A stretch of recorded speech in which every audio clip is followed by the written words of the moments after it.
দুইটা পাপ করলে তাহাজ্জুদের নামাজেও দোয়া কবুল হয় না। মনে রাখতে হবে, এই যে জঘন্যতম দুইটা পাপ, এই পাপ যদি আপনি করেন, আল্লাহ পাক রব্বুল আলামিনের কাছে তাহাজ্জুদের নামাজ পড়ার পরেও, কাবা শরীফের গিলাফ ধরে কান্নাকাটি করলেও আরশের মালিক আমার আল্লাহ কখনোই আপনার ডাকে সাড়া দিবেন না, আপনার দোয়া কখনো কবুল করবেন না।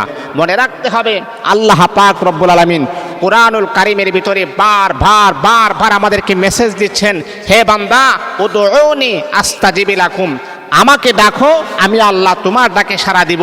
কিন্তু হ্যাঁ, এই দুই শ্রেণীর খারাপ মানুষ, তারা দুইটা পাপে জড়িত আছে। তারা যদি আল্লাহকে ডাকে, আমার আল্লাহ কখনো তাদের ডাকেও সাড়া দিবে না। এটা জঘন্যতম পাপ, নাউজুবিল্লাহি মিন যালিক। এই পাপের ভিতরে আজকে অধিকাংশ মানুষ সামিল হয়ে আছি, অধিকাংশ মানুষ এই পাপের সাথে আমরা জড়িত হয়ে আছি, অ্যাটাচ হয়ে আছি। যতক্ষণ পর্যন্ত এই পাপগুলা যদি আপনি না ছাড়েন, বাবা আপনি যতই আল্লাহকে ডাকেন, যতই নামাজ পড়েন, যতই কোরআন তেলাওয়াত করেন, জিকির আজকার করেন, আপনার কোরআন তেলাওয়াত, জিকির আজকার, নামাজ, আপনার হজ আল্লাহ পাকের কাছে কখনো গ্রান্টেড হবে না, কবুল হবে না। এই দুইটা পাপকে পরিহার করতে হবে। তাহলে কি এমন পাপ? এক নাম্বার হচ্ছে, যারা অন্যায়ভাবে মানুষের সম্পদ যারা বুক করে। এমন মানুষ সমাজে আছে না নাই? ক্ষমতার প্রলোভন দেখিয়ে ক্ষমতাবান প্রভাবশালী লোক মানুষের সম্পদ জোর করে বুক করে, কিন্তু অসহায় গরিব কার কাছে যাবে? তার সম্পদ বুক করতেছে, এইভাবে বুক করতে করতে তার লাইফটাই কাটিয়ে দিই। আহা, এই কাজগুলা করতেন কে জানেন? এই কাজগুলা করতেন মিস্টার আবু জাহেল। আবু জাহেল ক্ষমতায় থাকার পরে মানুষের সম্পদগুলাকে সে বুক করতেন। আর আজকে যারা ক্ষমতার লোভে, ক্ষমতায় পড়ে, দাপটশালী দেখিয়ে মানুষের সম্পদ যারা বুক করে, তারা কখনো আল্লাহর বান্দা হতে পারে না। তারা হচ্ছে আবু জাহেলের গোষ্ঠী।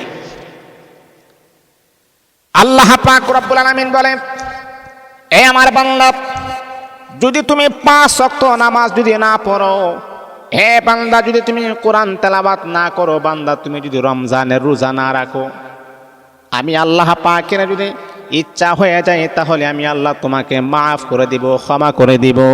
কিন্তু বান্দারে, অন্যের হক তুমি নষ্ট করেছো, ওই ব্যক্তি যতক্ষণ পর্যন্ত তোমাকে মাফ না করবে, আমি আল্লাহ কখনোই তোমাকে ক্ষমা করব না। অন্যের হক নষ্ট করার পরে যদি আপনি তাহাজ্জুদের নামাজও পড়েন, আপনার দোয়া কবুল হবে না। এ বান্দা, একবার নয়, 2 বার নয়, আপনি যদি 1000 বার যদি আপনি সোনার মদিনায় হজ করেন, কাবা শরীফের গিলাফ ধরে যদি আপনি কান্নাকাটি করেন, তারপরেও আরশের মালিক আমার আল্লাহ কখনো আপনার দোয়া কবুল করবেন না। এই জন্য বাবা, অন্যের হক যারা নষ্ট করেন, আপনাদের পায়ে হাত রেখে বলি, আজকের থেকেই প্রমিস করেন আর কখনো অন্যায়ভাবে কারো হক নষ্ট করব না। আপনার ক্ষমতা আছে, এখন আপনার দল ক্ষমতায়, আপনার এখন প্রভাবশালী টাকা পয়সা আছে, কেউ আপনার উপরে কথা বলবে না, কেউ আপনার উপরে হাত তুলবে না। আপনার উপরে কে আছে? এখন আপনি আপনার চাইতে দুর্বল যারা আছে তাদের জমি আপনি দখল করতেছেন, তাদের জায়গা আপনি দখল করতেছেন, হ্যাঁ, আত্মসাৎ করতেছেন, তাদেরকে হ্যাটাক করে কথা বলতেছেন। মনে রাখতে হবে, প্রত্যেকটা জিনিসের হিসাব রব্বে কাবার মালিকের কাছে হিসাব দিতে হবে আপনাকে। দুইটা পাপ করলে কখনো দোয়া কবুল হবে না। তাহাজ্জুদের নামাজে দোয়া কবুল হবে না, কাবা শরীফের গিলাফ ধরে দোয়া করলে কবুল হবে না।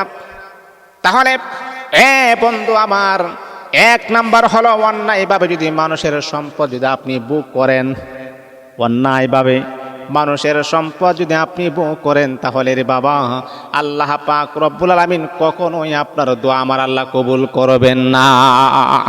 অন্যায়ভাবে মানুষের সম্পদ বুক করলে দোয়া কি হবে না?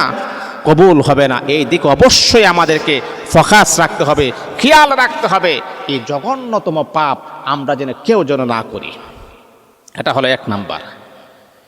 2 নাম্বার হচ্ছে, যারা জেনা করে, বেবিচারে যারা লিপ্ত হয়, যারা জেনা করে, বেবিচারে যারা লিপ্ত হয়, তাদের দোয়া কবুল হয় না। এখন আপনি বলবেন, হুজুর জেনা করলেন না কবুল হয় না? হ্যাঁ, জিনার অনেক প্রকারভেদ আছে। যেমন ধরেন আপনার কাছে একটা স্মার্ট একটা ফোন আছে, আপনি ফেসবুকে, ইউটিউবে, বিভিন্ন সোশ্যাল মিডিয়াতে মহিলাদের খারাপ খারাপ ছবি আপনি দেখেন।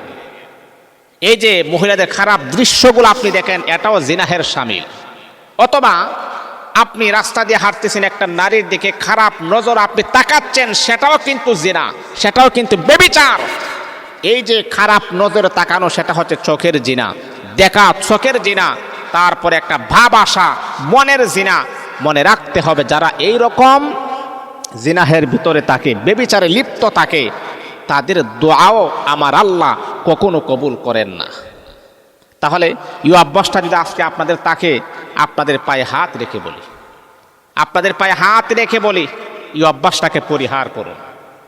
তা না হলে 1000 বার হজ করতে পারবেন, নামাজ পড়তে পারবেন, কপালে কালো দাগ লাগিয়ে ফেলতে পারবেন, কিন্তু মাগার দোয়া কবুল হবে না। 1 নাম্বার কি? মানুষের সম্পদ বুক করা। 2 নাম্বার হচ্ছে জিনাহের মাঝে ব্যভিচারে লিপ্ত হওয়া। চোখের জিনা, কানের জিনা, নাকের জিনা, হাতের জিনা, অঙ্গ প্রত্যঙ্গের জিনা আছে, সেইগুলোর থেকে অবশ্যই আমাদেরকে ফিরে আসতে হবে।